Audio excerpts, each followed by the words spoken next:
नमस्ते दोस्तों, मैं सुरेश प्रजापत स्वागत करता हूं आपका अपने YouTube चैनल पर, जिसमें मैं आज आपको पढ़ाऊंगा वर्ग, यानी कि वर्ग किसे कहते हैं इसके बारे में मैं आज आपको समझाऊंगा।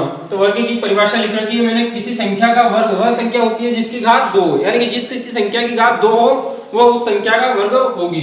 जैसे कि हम मान लेते हैं यहाँ 2 की घात 2। अब यहाँ पर घात 2, तो घात 2 का मतलब ये होता है कि इसी संख्या का इसी संख्या में 2 बार गुणा हो रहा है। इसकी घात 2 है मतलब इसी संख्या का इसी संख्या में कितनी बार 2 बार गुणा हो रहा है। जैसे कि यहाँ पर 2 गुणित 2, अगर हम 2 गुणित 2 लिख देंगे तो ये घात हट जाएगी। 2 गुणित 2 ये घात क्या होगी, हट जाएगी। तो अब 2 का गुणा हम 2 में करेंगे तो 2 दूनी 4, तो यहाँ पर क्या आ जाएगा अपने पास में 4 आ जाएगा। ठीक है, इसी प्रकार हम कोई सा भी उदाहरण ले सकते हैं। जैसे कि हमने ले लिया यहाँ 5 ले लो। अब 5 की घात 2, इसको ऐसे लिखना है 5 गुणित 5 पचम के 25।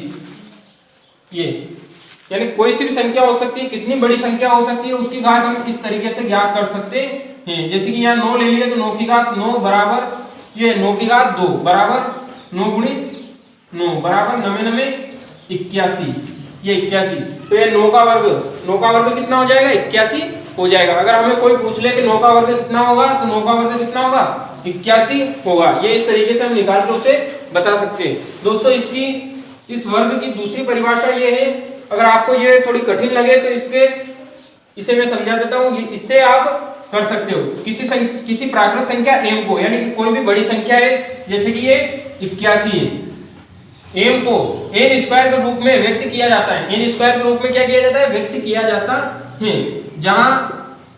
जहां n भी एक प्राकृत संख्या है। अगर आपको प्राकृत संख्या के बारे में पता नहीं हो तो मैंने पहले एक वीडियो बना रखा है, तो आप चैनल में जाके उस वीडियो को देख सकते हो कि प्राकृत संख्या किसे कहते हैं। तो प्राकृत संख्या है तब m एक वर्ग संख्या है, तब m क्या है, एक वर्ग संख्या, यानी किसी संख्या का वर्ग है m। तो m एक वर्ग संख्या है, अर्थात n स्क्वायर का वर्ग संख्या m है। जिस प्रकार n स्क्वायर को हम मान लेते हैं यहाँ पर 6, n स्क्वायर को क्या मान लेते हैं 6, है ना। या इसका सूत्र लिख देता हूं मैं, n स्क्वायर बराबर m, ये इसका सूत्र हो जाएगा। तो यहाँ 6 का वर्ग बराबर इसी प्रकार 6 गुणित 6।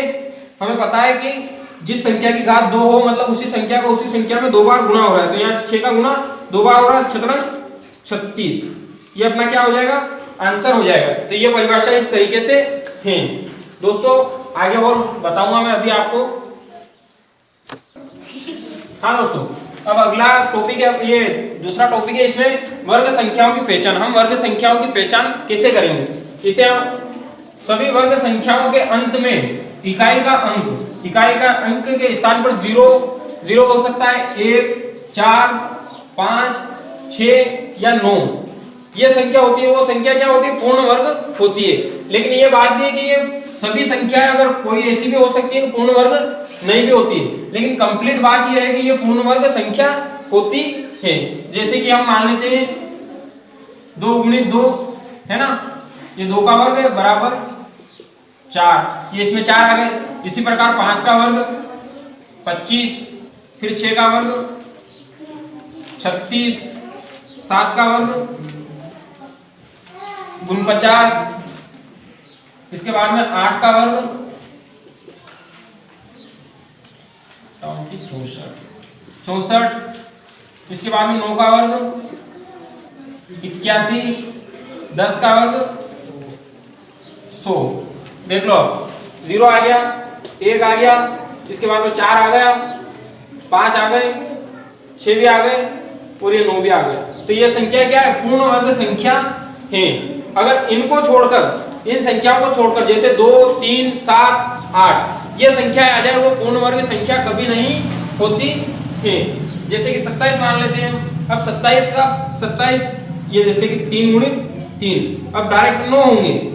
उसी प्रकार यहाँ पर इसे इस प्रकार लिखेंगे 3 का वर्ग गुणित 3, जब आएंगे अपने 27। तो ये 7, पीछे इकाई का अंक क्या है 7 है, तो ये पूर्ण वर्ग संख्या नहीं है। पूर्ण वर्ग संख्या वही होगी जिस संख्या का वर्ग के पीछे 0 हो, 1 हो, 4 हो, 5 हो, 6 हो और 9 हो। अगर ये होंगे तो ये पूर्ण वर्ग संख्या होगी, और अगर नहीं होंगे तो पूर्ण वर्ग संख्या कभी नहीं होगी। इनमें कोई सी ऐसी भी संख्या हो सकती है जो नहीं होगी, लेकिन कंप्लीट बात यह है कि इनमें से पूरी संख्या पूर्ण वर्ग होगी। एकाध संख्या ऐसी हो सकती है जो नहीं होगी। और इनमें 2, 3, 7, 8 ये संख्याएं कभी पूर्ण वर्ग संख्या नहीं होगी। ठीक है दोस्तों, इसके आगे है सम संख्या। वर्ग संख्या के अंत में शून्य की संख्या हो, केवल सम संख्या होती है, यानी कि जिस वर्ग, मान लो ये यहाँ पर ये है, इस वर्ग 10 के वर्ग के पीछे क्या आ गया, इकाई का अंक शून्य, पीछे से क्या है इकाई का वर्ग, ये इकाई का अंक शून्य है, तो शून्य होने पर ये संख्या क्या हो जाएगी, सम हो जाएगी, यानी कि ये संख्या कौन सी संख्या है, सम संख्या है। और ये हम जानते हैं कि ये संख्या सम संख्या है, क्योंकि जिस संख्या में, सम संख्या की परिभाषा में बताता हूँ आपको कि जिस संख्या में 2 का भाग पूरी बाढ़ जाता है उस संख्या को क्या कहेंगे हम, सम संख्या कहेंगे। तो जिस संख्या में 2 का भाग पूरी बाढ़ जाएगा वो संख्या सम होगी। तो इसमें यही बात कही गई है कि जिस संख्या के अंत में वो कितनी भी बड़ी संख्या हो, लेकिन उसके अंत में शून्य होगा तो वो संख्या कंप्लीट क्या होगी, केवल सम पूर्ण, ये सम वर्ग संख्या होगी, यानी कि जिस संख्या के पीछे शून्य होगा वो क्या हो जाएगी, आपकी सम संख्या हो जाएगी। ठीक है दोस्तों, अगर आपको वीडियो समझ में आया हो तो वीडियो को लाइक कीजिए, शेयर कीजिए और कमेंट जरूर कीजिए। अगर आपने हमारा चैनल सब्सक्राइब नहीं किया हो तो सबसे पहले आप चैनल को सब्सक्राइब कीजिए। अगर आपको वीडियो में कोई पार्ट समझ में नहीं आया तो आप कमेंट में हमें बताइए, तो अगले वीडियो में हम आपको इसको समझाने की कोशिश करेंगे। धन्यवाद।